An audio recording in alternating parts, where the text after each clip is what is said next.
Imagine this. You're thousands of feet up, just perched, really precariously, on this rusty old TV tower, middle of nowhere, huge desert all around. Yeah, no phone signal, nobody for miles. Exactly, just you, your best friend. Oh, and a flock of hungry vultures circling overhead, waiting. It's a terrifying scenario. It is, and it's not just a hypothetical. It's the backdrop for this incredible story we're diving into today. A story of survival, yes, but also grief and some really shocking truths that bubble up when people get pushed to the absolute limit. Absolutely. Yeah. It's a fascinating look at human resilience, for sure, but also it really highlights the psychological toll, the effect of extreme isolation and danger. We're not just looking at how they got trapped, but the incredible lengths one of them went to just to survive. Okay, let's get into it. Let's unpack this. The story really starts with Becky. She's a young woman, and she's still just reeling from this awful tragedy. A year before, right? Yeah, a year earlier, she was mountain climbing with her husband, Dan, and her best friend, Hunter. And apparently a bird startled Dan. He lost his grip. Even with safety gear. Even with safety wires. He fell to his death right there in front of Becky and Hunter. Just unimaginable. And the story picks up with Becky really deep in that grief. You see signs of depression. She's self-medicating, pushing away her father who's trying to help. Right. So this climb isn't just about climbing something physical. It feels like she's trying to climb out of this emotional pit. That's a great way to put it. Yeah. Her father, James, he's desperate for her to, move forward somehow. But she resists. Until Hunter steps in. Hunter, her best friend, who's also like a budding YouTube vlogger. Always filming. Yeah, exactly. And Hunter has this wild idea. Climb the B67 TV tower. Which is no small thing. 4th tallest structure in the U.S. Over 2,000 feet high. And abandoned. Closed off. Dangerous. It says danger right on the gate. But Hunter frames it differently, doesn't she? She pitches it as a kind of therapy. Exposure therapy, yeah. For Becky to conquer her fear of heights, which obviously got way worse after Dan's fall, and maybe, just maybe, face her grief head on. Yeah. Well, it's an extreme approach. Very extreme. Using this incredibly dangerous climb as a way to deal with trauma. It tells you something about maybe Hunter's personality, but also how desperate Becky's situation feels. Becky doesn't want to go at first, understandably. But eventually, something pulls her in. Maybe the adventure. Maybe just needing anything different. An escape. Yeah, an escape. And as they drive out there, you get these little hints, little tensions. Becky sees this old photo on Hunter's phone, some guy's arm around Hunter. Hunter kind of blows it off. Foreshadowing, perhaps. Definitely feels like it. Then they pass dead animals on the road, those vultures circling overhead again. They see the locked gate with the danger sign. But Hunter's filming it all. Yeah. Puts a picture of a dead coyote or something on Instagram, gets a bunch of likes immediately. Right. It shows such a contrast. Becky's stuck in her loss. Hunter is almost. Embracing the risk, turning it into content. The environment itself, the harsh desert, the vultures, it's like it already reflects the danger they're heading into and maybe Becky's internal state too. So the climb, it's rough. The tower is clearly falling apart. Rusty metal, loose bolts, shaky ladders. Not exactly built for climbing anymore. Not at all. And Becky's fear is just, you can feel it, especially after what happened to Dan. But Hunter keeps pushing her. You got this, Encouraging her past that fear threshold. Higher and higher they go. 1,000 feet, 1,800 feet. The city gets tiny below them. The wind picks up.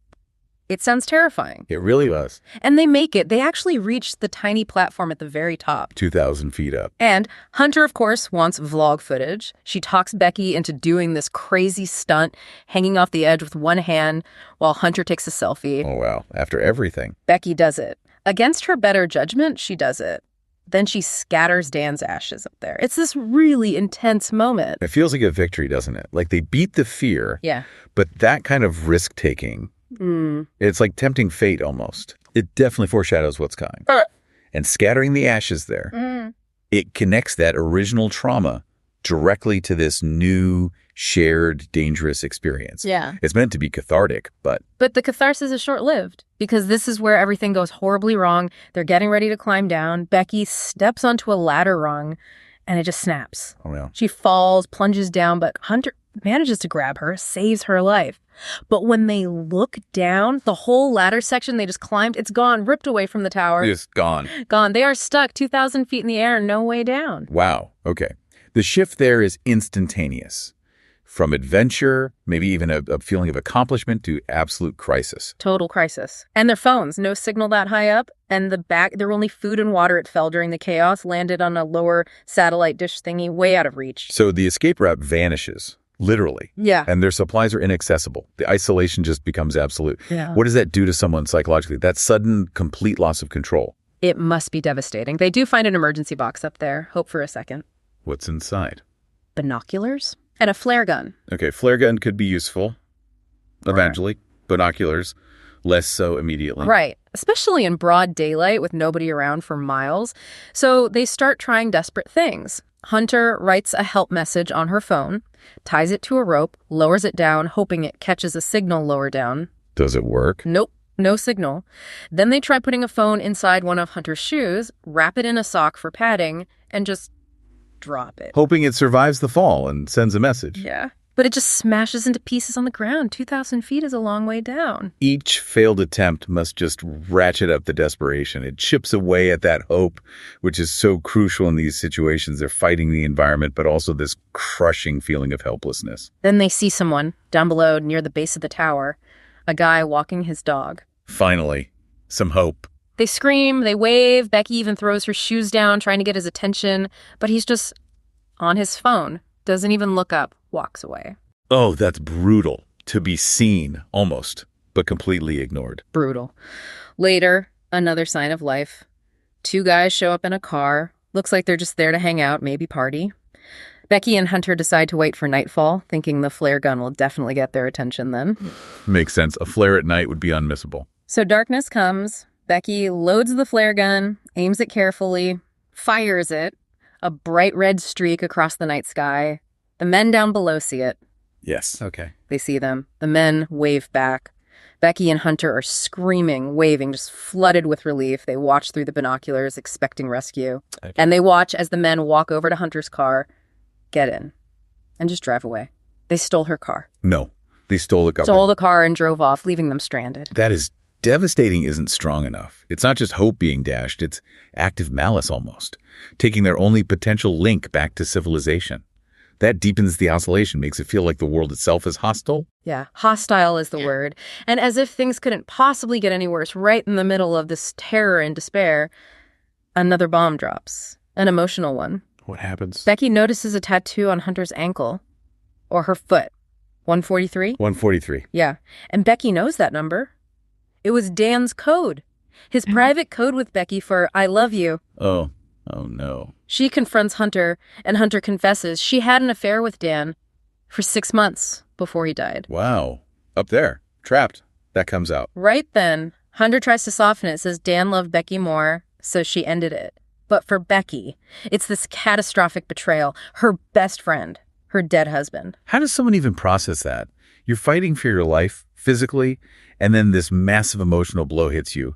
Trust is so vital in survival, and it just gets obliterated. It's hard to imagine. It's like the physical danger and the emotional danger just collide. Becky's now trapped 2,000 feet up with the person who betrayed her in the deepest way possible. That adds such a profound layer of isolation for her. Yeah. Even though someone is physically present, that betrayal creates this huge internal chasm. It must put immense strain on her ability to even think straight, let alone survive. So time passes, a full day now, 24 hours trapped, hunger, thirst. It's getting really bad. And Hunter, despite everything, she decides she has to get that bag, the one with the water on the lower disc. That's incredibly risky. How does she plan to get down there? She ties a safety rope, starts climbing down, but the rope isn't long enough to reach the disc safely. So what does she do? In this absolutely heart-stopping moment, she unties the safety rope. Unties it? Yeah. She swings herself out over the open air and just leaps across the gap onto the disc. A huge, terrifying jump. My God, does she make it? She makes it, lands on the disc, grabs the bag, manages to tie it to another rope to send up to Becky. Then she starts to climb back up the rope towards the main platform. Okay. She's almost there, almost back to safety, and her grips slips. She falls, but the rope catches her. She's dangling, but her hands are shredded, badly injured from the rope burn and the effort. Becky, fueled by adrenaline, somehow finds the strength to haul her back up onto the platform. That's sheer desperation and heroism from both of them, really. Hunter's leap, Becky pulling her up despite the betrayal. It shows how complex that bond still is, even when fractured. But the injury, that's a huge problem now. A huge problem. Hunter's badly hurt. They have the water now, but their options are dwindling fast. They decide to try the drone again. They had a small drone in the bag. Okay, another tech hope. Yeah, they rig it up with a help note, charge it as best they can, but the battery is super low. They need a full charge. Becky does something else incredible here. Why? She climbs even higher up this little pole at the very top of the tower, holding the drone, plugging its charging cable into this service light socket up there. Precariously balanced, fighting off attacking vultures that are attracted to them now, just holding it there until the drone battery is full. That takes unbelievable nerve. Fighting off vultures while charging a drone 2,000 feet up. Right. She finally gets it charged, attaches the note, aims it toward the motel they can see faintly in the distance, and lets it go. Their absolute last hope. Please tell me it works. They watch it fly. It gets closer to the motel, closer. It's almost over the highway near the motel. And then a truck comes speeding down the highway and just hits it. Smashes the drone to pieces. Oh, come on. That's just cruel. Gone. Their last hope literally obliterated by a passing truck. At this point, they are just done. Utterly defeated, ready to give up. The repeated blows, the failures, it's too much. I can understand that. That series of failures, hope rising, and then being crushed again and again. It's psychologically devastating. It creates this learned helplessness. How much can a person take before they just break? Exactly. And this is where the story takes its most unexpected, chilling turn. Becky drifts off, maybe passes out from exhaustion and despair. She has this nightmare, sees Hunter dead, being pecked at by the vultures. Horrifying. She wakes up completely shaken, but Hunter's there beside her, talking to her, comforting her. Hunter even asks for her other shoe, the one that didn't get dropped with the phone. Says it fell down onto the disc during the jump. Maybe they can try sending the phone down in that one. Okay, so Hunter's still there, injured but alive. That's what Becky thinks. That's what we think. But then something clicks in Becky's mind. A horrifying realization. Hunter just asked for her other shoe, claiming it fell into the disc below during her jump. Yeah. But Becky looks down, and Hunter's other shoe is still sitting on the disc below. It never came back up. Wait, what does that mean? It means Hunter didn't survive that fall when her grip slipped. When Becky pulled at the rope, Hunter wasn't on it. Becky has been hallucinating Hunter's presence ever since that fall. Wow. So all that conversation, the drone attempt, Hunter being injured beside her, Yeah. none of it was real. None of it. It was Becky's mind under unbearable stress, grief, and isolation, creating a companion, a coping mechanism. That is a truly shocking reveal. It speaks volumes about the power of the mind to protect itself, even by creating delusions. Bereavement hallucinations, stress-induced psychosis. It happens in extreme survival situations. The need for connection is so strong, the mind literally manufactured it. So Becky realizes she is truly, utterly alone, and has been for a while. The vultures are closing in again, attacking her now, and something snaps. Or maybe something awakens in her, this primal survival instinct. What'd she do? She fights back. She manages to kill one of the vultures, and then she eats some of its raw flesh, just for the strength, the energy. Her desperate primal act of survival. Totally. And with this grim, newfound energy, she comes up with one last plan. It's gruesome, but maybe ingenious. What is it? She knows she has to get a message down. She carefully climbs back down the rope to the disc where Hunter's body actually lies. Oh, God. Down there, she records a final video message on her phone addressed to her father. And she takes the phone, tucks it safely inside Hunter's remaining shoe, and then she pushes Hunter's body off the disc. Pushes the body. Yeah. Uses the body itself as like a protective container, an added weight, hoping it will cushion the phone enough to survive the 2,000-foot fall and reach the ground intact. Sends her friend's body down with the message for help tucked inside. That is horrifying and brilliant at the same time. Yeah. Using death itself as the delivery mechanism for life, it's the absolute edge of human endurance and ingenuity born from utter desperation. It works. Somehow, the phone survives. Later, her father, James, gets the message.